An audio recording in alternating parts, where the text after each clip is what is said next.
Raffi Ahmad boyong Nagita Slavina, Rafatар dan Cipung ke Qatar untuk nonton Piala Dunia 2022.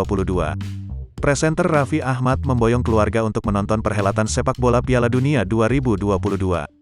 Bakal opening ceremony malam nanti, Raffi Ahmad, Nagita Slavina dan anak-anaknya siap menikmati kemeriahan Piala Dunia 2022 di Qatar.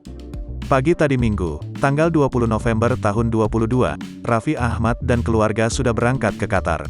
Raffi Ahmad banyak membagikan momen keseruannya di bandara. Ayah Rafatar ini juga membagikan video saat berada di pesawat.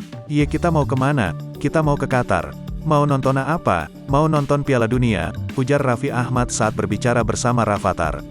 Unggahan tersebut pun sontak tuai banyak sorotan. Banyak netizen yang ikut senang melihat Raffi Ahmad dan keluarga pergi ke Qatar.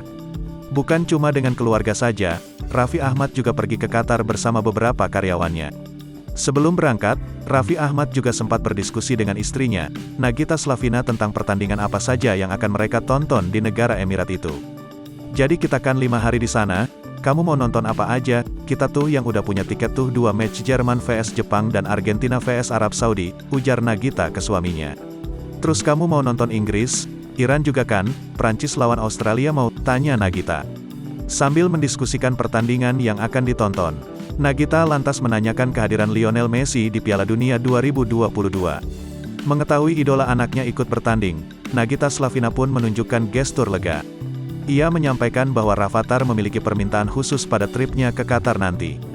Ternyata Rafatar mengidolakan Lionel Messi dan ingin berfoto dengannya. Ibu dua anak itu pun mengungkap tak akan menghalang-halangi sang putra untuk mencari idolanya itu. Ia mengaku senang jika anaknya merasakan rasanya mengidolakan seseorang, seperti pemain bola Messi.